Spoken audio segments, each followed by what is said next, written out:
और अररिया 0 माइल पर एक आदमी पानी का बोतल लेकर खड़ा होता था। प्रूफ है मेरे पास, हम फोटो रखे हैं सब चीज का।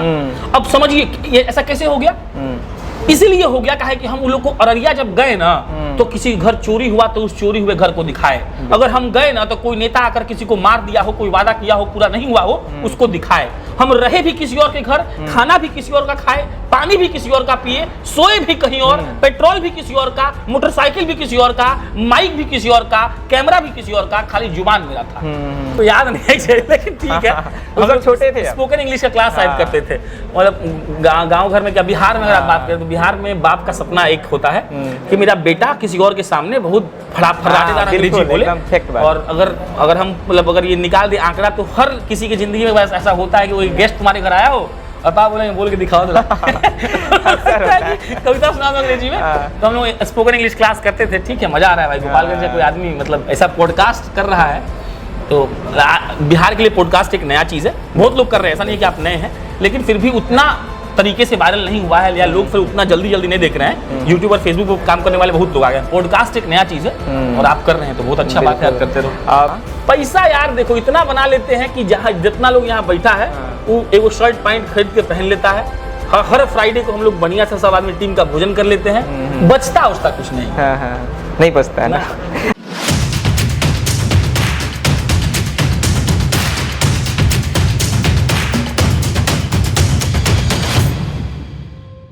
नमस्ते दोस्तों, आप सबका बहुत बहुत स्वागत है आरडीआई टॉक्स में। मैं हूं मुन्ना आपके साथ। और दोस्तों आज मैं आपको एक ऐसे व्यक्ति से मिलवाने वाला हूं जो पत्रकारिता की दुनिया में एक अलग छवि बने हुए हैं। दोस्तों मैं बताऊं उनके बारे में, मैं महज आई थिंक 2 या 3 साल से उनको जानता हूं और मैंने देखा है कि वो पत्रकारिता की शुरुआत जब किए थे इतना मेहनत किए ना, कभी जहाँ पत्रकारिता करने गए तो कभी स्कूल पे ही सो जाना, कभी पेट में भोजन ना जाए फिर भी काम करते रहना। ऐसा जज्बा उनके अंदर कहाँ से आया और ये जुनून कैसे इनके अंदर आकर घुस गया कि मुझे यही काम करना है और इस तरह समाज के लिए एक छवि बनना है और समाज के लिए सेवा करना है, इसके बारे में आज उन्हीं के जुबानों से जानेंगे।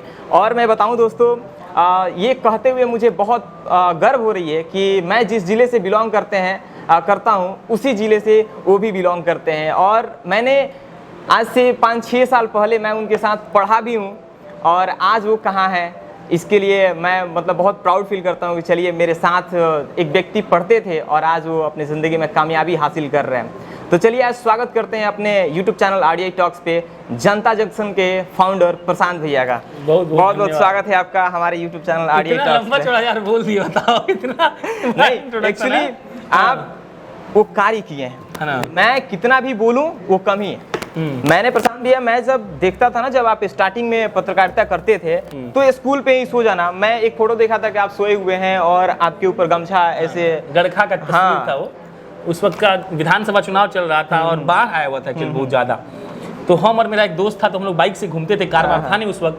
तो 4 दिन हो गया था लिटरली सोए हुए। मोदी जी बोलते हैं ना कि हम 2 घंटा सोते हैं, मेरा सही में हमको 4 दिन हो गया था। गरखा हम जब क्रॉस किए तो मतलब अब आंख वाँख सब जवाब दे दिया। और मतलब एक रिकॉर्ड ही होगा हमको लगता है कि हम R15 एक मोटरसाइकिल से 6 महीना में 90,000 किलोमीटर सफर किए हैं। और ये कोई झूठ बात नहीं है, हम मीटर का फोटो खींचे हैं स्टार्टिंग का और एंडिंग का। अच्छा। तो 90,000 किलोमीटर, मतलब मेरे स्पाइनल कोड में दिक्कत है यार। अच्छा। तो जब हम गरखा क्रॉस किए तो इतना नींद आया ना कि हमको लगा कि अब खत्म हो जाएगा खेल। तो हम स्कूल दिखा हमको, तो हमको लगा कि चलो नीतीश जी दुनिया में एक तो अच्छा काम किए कि विद्यालय में जहाँ हम सो पाते हैं। तो हम गए वहाँ, गमछा बिछाया, चुपचाप सो गए। 3 घंटा बाद अपने आप नींद खुला। तो जो साथ वाला दोस्त था वो बोला था कि यार तुम इतने हमको क्यूट लगे कि हम फोटो खींच लिए। तो उसको मेरा सोना बड़ा अच्छा लगा होगा। हम पूरा एकदम भयंकर 3 घंटा, तुमको पता भी नहीं था कि अमेरिका है कि बिहार है कि दिल्ली है। उठे तब लगा कि चलो हाँ अब ठीक है। तो वो उस वक्त का बात है। गरखा में बहुत भयंकर बाढ़ आया हुआ था, ऐसा बाढ़। और खास बात क्या है ना कि लोग रिपोर्टिंग उस वक्त नहीं कर रहा था। तो चुनाव के वक्त क्या होता है कि चुनाव के वक्त एक माहौल होता है। एज अ पत्रकार आप चाहते हैं कि आपका चैनल ग्रो करे, एज अ मतलब अच्छे आदमी आपको ये मन करेगा कि आपके लोग वीडियो को लोग देखें। तो चुनाव में आप कुछ भी करिएगा तो लोग आपको देखेगा, मतलब आपका व्यूज अच्छा आता है चुनाव में। लेकिन हमको ये लग रहा था ना कि हम चुनाव कवर किए तो क्या किए जो हम जाके बाढ़ नहीं दिखा। और उस वक्त ऐसा सीन था ना कि गोपालगंज, शिवहर, सीतामढ़ी, चंपारण हर जगह बाढ़ आया हुआ था। सीमांचल तो छोड़ दीजिए, सीमांचल एरिया में कटिहार पूर्णिया में तो हर साल बाढ़ आता है। उस वक्त पूरा गरखा डूबा हुआ था, पूरा गोपालगंज डूब गया था, शहर में पानी आया था। अब उसको कोई नहीं दिखा रहा था। तो हमको लगा कि छोड़िए व्यूज, बात खत्म करिए, चलिए ग्राउंड पे। तो ग्राउंड पे इतना गए ना, तो वो तो एक तस्वीर बहुत लोग देख लिया होगा। ऐसा बहुत तस्वीरें, कभी होटल पे सो गए, एक ढाबा पे गए थे, हमको याद है हाजीपुर की बात है। तो ढाबा पे बेड नहीं था, आमतौर पे ढाबा पे चौकी लगा होता है। तो हम क्या किए कि 4 गो कुर्सी सजाए, अब थोड़ा मोटे हैं हम, अब 4 कुर्सी पे ऐसे करके सो गए थे यार। तो ऐसा बहुत तस्वीर है, सब चुनाव कवर करते थे ऐसा। अच्छा, ये जो पत्रकारिता अभी आप कर रहे हैं, ये क्या मतलब शुरू से ही आपका ड्रीम था कि मुझे पत्रकार ही बनना है? क्योंकि मैं जब आपके साथ पढ़ता था तो मैं तो उस वक्त देखा कि आपका ड्रीम कुछ और था, आप इवन के इंस्टीट्यूट भी ओपन करके टीचिंग लाइन में भी गए। फिर ये कहाँ से मतलब ये टर्निंग पॉइंट आ गया कि आप इधर मूव कर गए? बेस क्या था? बेस ये था ना कि हमको बोलना बड़ा अच्छा लगता था। ये तो मैं देखता था जब पढ़ता था तो। मतलब हम ये बोल देना कि हम जर्नलिज्म को खूब जानते हैं या फिर जर्नलिज्म बहुत अजीब चीज़ है या अच्छी चीज़ है, मेरी पकड़ उस पर ज़्यादा है, तो ऐसा कुछ नहीं था। मेरा बेस ये था कि हम बचपन से बोलते थे। फॉर एग्जाम्पल जब स्कूल में पढ़ते थे तो टीचर्स डे मनता था। अब टीचर्स डे जब मना रहे हैं तो उसका एंकरिंग हम करते थे। अब किसी को स्टेज पे बुलाना है बोलने के लिए तो हम उसको बुलाते थे। और एक और बात था कि अगर हमको मौका नहीं मिला बुलाने का तो हम लड़ झगड़ के मौका छीन लेते थे। अच्छा। कहा कि हमको बोलना था। अब उसके बाद क्या हुआ ना कि 2014-15 के बाद दौर बदल गया दोस्त। बिल्कुल, मतलब एक नया टेक्नोलॉजी आया जिसको इंटरनेट लोग बोला। इंटरनेट तो बहुत पहले आया था, हम जैसे लोग उसको 13, 14, 12 में फिगर आउट किया कि इंटरनेट होता है, फेसबुक होता है, ये होता है, वो होता है। तो अब 14-15 के बाद लग रहा था कि क्या, तो उसके लिए हमको दिखा कि अच्छा ये। और जर्नलिज्म में पता है, मतलब जर्नलिज्म में ये बात, मतलब हम बहुत क्रांतिकारी पत्रकारिता किए हैं और अभी भी हमारी संस्था कर भी रही है, लेकिन ऐसा कुछ था नहीं कि जाके चिल्ला देंगे, नेता को डांट देंगे, नेता को बोल देंगे। हाँ, एक बात था कि नीडर होकर अपने पैशन को फॉलो करेंगे। मतलब ये, और एक खास पता है क्या है, उस वक्त कोई रिस्पॉन्सिबिलिटी नहीं था, उस वक्त कोई इस बात का सोच नहीं था कि क्या होगा। हम लोग 2-3 दोस्त थे, हम हैं, अंकित है। हम लोग ये सोचे कि अब क्या करेंगे कि हम लोग काम करेंगे बिना इस बात का चिंता किए कि सफलता मिलेगा कि नहीं। और आप समझिएगा टीम कैसे बनता है। जैसे हम बोलते थे और मेरे जो अंकित फाउंडर थे वो एडिट करते हैं। अब समझिएगा, हम बोलते थे दिन में, वो रात को बंदा एडिट किया जा रहा है, फिर हम सो रहे हैं, वो दिन में सो रहा है, फिर हम दिन में बोल रहे हैं, रात को फिर एडिट कर रहा है। बात समझे? तो पत्रकारिता इस लिहाज से आया कि बोलना पसंद था, और जब देखे कि क्या ऐसा है जो बोल के हो सकता है, एक्टिंग हो नहीं सकता था भाई, मुंह देखो अच्छा है नहीं, तो एक ही चीज मिला, वो था जर्नलिज्म। तो जर्नलिज्म चूज किए, फिर दिल्ली गए, पढ़ाई उढ़ाई किए, नौकरी वोकरी भी कर रहे थे उधर, खूब बढ़िया चल रहा था। लेकिन वही बात है कि चुल था अंदर। अब चुल था तो फिर ऐसे ऐसे दिमाग लगाते गए, फिर पता नहीं बिहार से पत्रकारिता में कभी मैंने बहुत बार ऐसा देखा है कि आप मतलब डरते नहीं हैं। आप जो सवाल है ना एकदम दे देते हैं, भाई आपको अच्छा लगे तो भी सही, ना लगे तो भी सही। तो उसका जो आजकल मतलब चलता है, धमकी मिल जाता है, ये कर देंगे, वो कर देंगे, कभी डर नहीं लगता है? डर लगता है यार। ये देखो, ये बात दुनिया में कोई अगर ये आदमी बोले ना कि हमको डर नहीं लगता तो झूठ बात है भाई। अब एक केस कर देंगे, आप देखिए दौड़ जाएगा कोर्ट में केस बेल कराने के लिए, तो डर लगता है, बात सीधा सीधा है। लेकिन पता है क्या, एक बात था, हम लोग बहुत इनोसेंट थे उस वक्त। अब तो थोड़ा परिपक्वता आया है ना पटना में आकर। इनोसेंस ये था ना कि हमको लगता था कि गोपालगंज में अच्छा स्कूल नहीं है। बिल्कुल, केकर गलती है नीतीश कुमार का। तो जब नीतीश कुमार का गलती है कि गोपालगंज में बढ़िया सरकारी स्कूल नहीं है, तो हमको उनसे पूछने में काहे का डर, हम ये सोच रहे थे। हम ये सोच रहे थे कि फॉर एग्जांपल मेरा एक वीडियो बहुत वायरल हुआ था, मिथिलेश तिवारी जी प्रदेश उपाध्यक्ष हैं अभी भी भाजपा के, चुनाव लड़ते बैकुंठपुर से, लोग कहता है हम ही उनको हरवा दिए। हमको ये था कि आप प्रदेश के उपाध्यक्ष हैं तो आप जवाब दीजिए कि दरभंगा मेडिकल कॉलेज में सुअर काहे चल रहा है, इसमें हम कौन गुनाह कर दिए पूछ के। लेकिन अब समझ में आता है हल्का कि भाई जोश जोश में काम तो बड़ा कर दिए थे भाई। अब लगता है कि अच्छा पकड़ लिया होता तो। लेकिन एक बात का बहुत गारंटी और क्लैरिटी है कि ये कभी नहीं सोचे कि क्या होगा। एक और बात है, उस वक्त सिर्फ ये सोच रहे थे कि लोग साथ आएगा, और लोग इतना साथ आया मुन्ना कि मतलब एक बार कुछ होता है और लिख दिया जाए तो हजारों लोग पैसा से, रुपया से, गाड़ी से। हम आपको एक वाकया बताते हैं, हम लोग जब घूमते थे तो पैसा नहीं था, तो हम जब समस्तीपुर से माने निकलते हैं ना, तो समस्तीपुर में एक आदमी मेरे गाड़ी में तेल डलवाता था, गाड़ी में नहीं बाइक में। मेरे बाइक में एक आदमी गाड़ी पेट्रोल में फुल करवाया बाइक में, और उसके बाद हम लिखते थे कि समस्तीपुर से अगला स्टॉपेज अररिया होगा, और अररिया 0 माइल पर एक आदमी पानी का बोतल लेकर खड़ा होता था। प्रूफ है मेरे पास, हम फोटो रखे हैं सब चीज का। अब समझिए ये ऐसा कैसे हो गया। इसीलिए हो गया कि हम उन लोग को अररिया जब गए ना तो किसी घर चोरी हुआ तो उस चोरी हुए घर को दिखाए। अगर हम गए ना तो कोई नेता आकर किसी को मार दिया हो, कोई वादा किया हो पूरा नहीं हुआ हो, उसको दिखाए। हम रहे भी किसी और के घर, खाना भी किसी और का खाए, पानी भी किसी और का पिए, सोए भी कहीं और, पेट्रोल भी किसी और का, मोटरसाइकिल भी किसी और का, माइक भी किसी और का, कैमरा भी किसी और का, खाली जुबान मेरा था। तो हम लोग को कनेक्ट, हम कम्युनिटी जर्नलिज्म किए हैं, हम लोग को कनेक्ट किए थे। और वही कम्युनिटी जर्नलिज्म का देन है कि धीरे धीरे ऐसा हुआ कि इस महीना या 5 दिन में फेसबुक पर 1 मिलियन फॉलोअर्स पूरा हो जाएगा। और पिछले महीने का डेटा ये है कि 28 दिनों में जनता जंक्शन को 21 करोड़ लोग सिर्फ फेसबुक पर देखा है। 21 करोड़ इन 28 डेज। और बिहार की आबादी है 14 करोड़, मतलब बिहार की आबादी से 7 करोड़ ज्यादा व्यूअरशिप हम अकेले लाए हैं। तो डेट इज जस्ट बिकॉज कि हम कम्युनिटी जर्नलिज्म कर रहे हैं, लोग का बात लोग तक, लोगों के द्वारा, जो डेमोक्रेसी का डेफिनेशन है वो जर्नलिज्म का डेफिनेशन बना दी है। बस यही इसका मतलब। दोस्तों मैं बताऊं कि बिना डरे आप किसी भी चीज़ को दिखा रहे हैं ना, तो ये बहुत बड़ी चीज़ है। प्रशांत भैया, अगर प्रशांत जी को अगर एक शब्दों में डिफाइन करना पड़े तो क्या कहेंगे? शब्द कहाँ है, हम लोग नीडर उडर कोई शब्द नहीं होता, मतलब जिद्दी आप कह सकते हैं, हमको लगता है। पता क्या है, देखो अब सफलता तो हमको नहीं मिला है, हम नहीं बोलेंगे हम सफल हो गए हैं, ठीक चल रहा है, बढ़िया चल रहा है, लेकिन जो मुख्य बात है ना, वो एक शब्द या एक लाइन कहा जाए, वो ये था कि दोस्त हमरा यही करना था। बहुत सिंपल बात है, और हम लोगों ने यही किया। और इसका सबसे विशेष बात क्या है ना, कि हमको इसके अलावा कुछ आता भी नहीं था। हमको नहीं आता है आज भी कुछ दूसरा तीसरा काम बोलिएगा तो मेरा वो एक काम था जिस पर हम बहुत फोकस्ड थे। हमको लगा था कि हमको यही करना है, सवाल पूछना है, और पूछे जा रहे हैं। आज के ज़माने में थोड़ा सा बेरोजगारी को लेकर बहुत ज़्यादा इशू चल रहा है, थोड़ा बेरोजगारी के बारे में बताइए, मतलब क्या आपका ओपिनियन रहता है बेरोजगारी? नेता थोड़ी है, लेकिन पता है, देखो मुन्ना, बात क्या है कि बेरोजगारी का बहुत अलग अलग पक्ष है, आप बात समझिएगा। फॉर एग्जाम्पल, बहुत लोग बहुत कुछ कहता है, हम अपना एग्जाम्पल समझाते हैं। हमको आज तक मन नहीं हुआ कि हमको सरकारी नौकरी मिले, और हम कसम उसम खा लेंगे, जो बिहार में चलता है, विद्या कसम खा लेंगे, चलो भाई, मतलब हम आज तक कभी सोचे ही नहीं कि हमको गवर्नमेंट जॉब मिले। हमको लगता है कि हम आईएएस भी बनने के काबिल हैं, हो सकता है कि नहीं भी हो, लेकिन हम आईएएस का एग्जाम नहीं देंगे भाई। इसलिए हमको नहीं करना था गवर्नमेंट नौकरी, हमको नहीं करना था भाई, हमको नहीं जाना था टीचर बनने, सीईओ बनने, बीडीओ बनने, एसएससी का तैयारी नहीं करना था। जो कर रहे हैं वो कर रहे हैं, डेफिनेटली वो अच्छी चीज है, बुरी चीज नहीं है भाई। कितने लोग तो एसएससी कर करके भाई अरबपति हो गए, अब बात समझिएगा। तो हमको करना नहीं था। तो हमको लगता है बेरोजगारी का 2-3 पक्ष है। पहला एक पक्ष जो बहुत वाइटल है और बहुत क्लियर है, वो ये है कि सरकार इस पूरे विश्व में किसी को भी, हर किसी को सरकारी नौकरी नहीं दे सकती है। ये एक वाइटल चीज है, अगर आप नहीं समझेंगे तो रोड पर लाठी खाइए और खाते रहेंगे। आप बताइए ना, 14 करोड़ लोग तो पूरा भारत में सरकारी नौकरी नहीं कर रहा है, बिहार का आबादी है 14 करोड़। बताइए, तो नीतीश कुमार या तेजस्वी यादव या कोई पार्टी हो, भाजपा कोई भी हो, क्या नौकरी दे सकती है? 10 लाख तो दिया नहीं जा रहा है लोगों से, अब भाषण देते हैं लोग दुनिया भर का। तो एक बात ये क्लियरली समझना होगा। अब एक और बात है समझना मुन्ना, कि आप बेरोजगारी को आप अपने तरीके से कैसे टैकल करते हैं। हमने बहुत कवरेज किया यार, हम कम से कम एपिसोड किए हैं 150 सिर्फ बिहार के नियोजित शिक्षक पर। सिर्फ नियोजित शिक्षक पर हम 2 साल में 150 एपिसोड किए हैं। तो हमको पता है, खुर्रा पता है कि नौकरी कैसे मिल रहा है।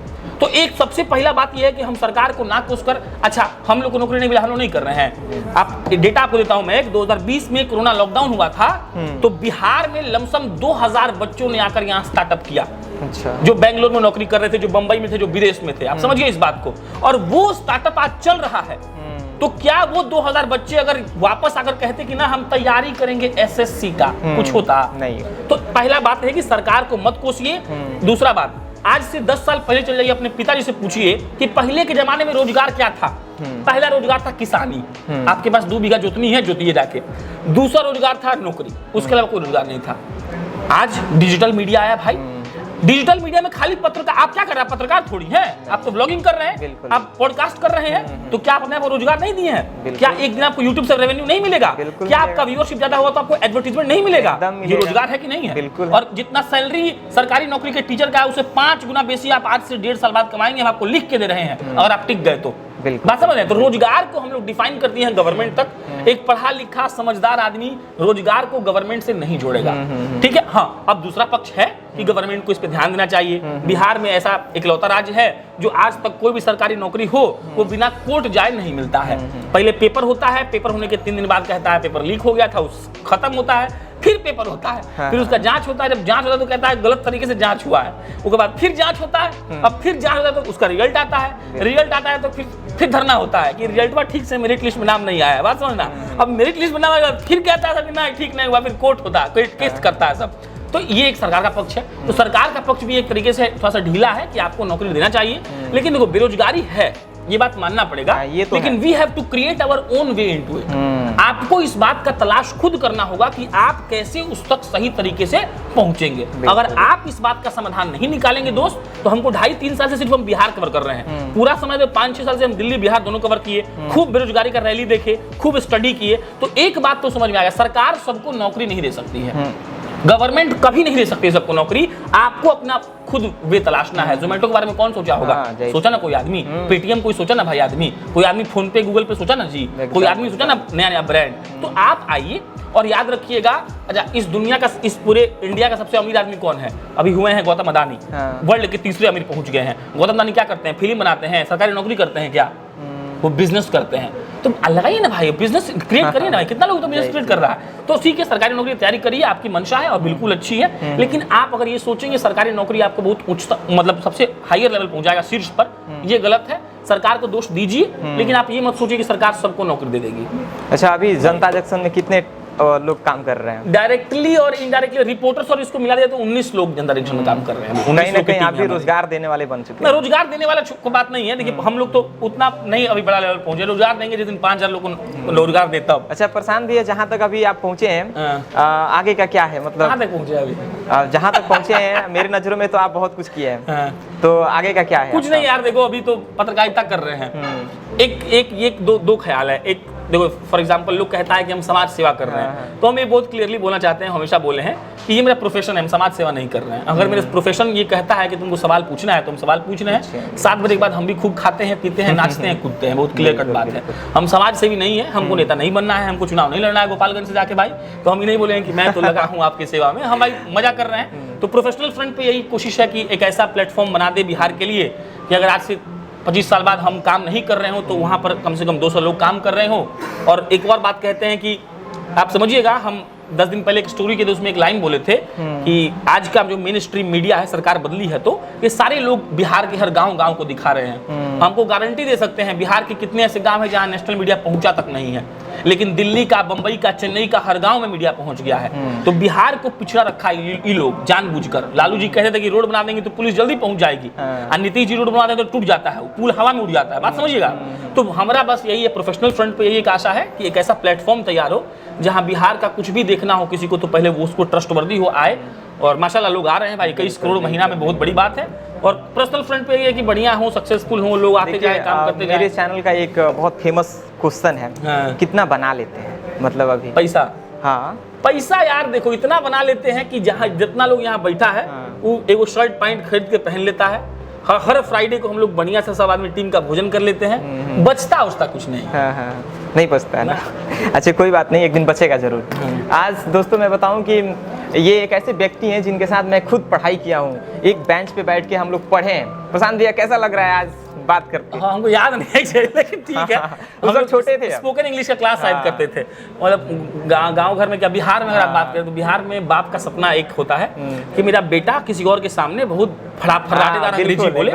और अगर हम मतलब अगर ये निकाल दे आंकड़ा तो हर किसी की जिंदगी में ऐसा होता है कि कोई गेस्ट तुम्हारे घर आया हो और पापा बोलेंगे बोल के दिखाओ जरा कविता सुना दो अंग्रेजी में।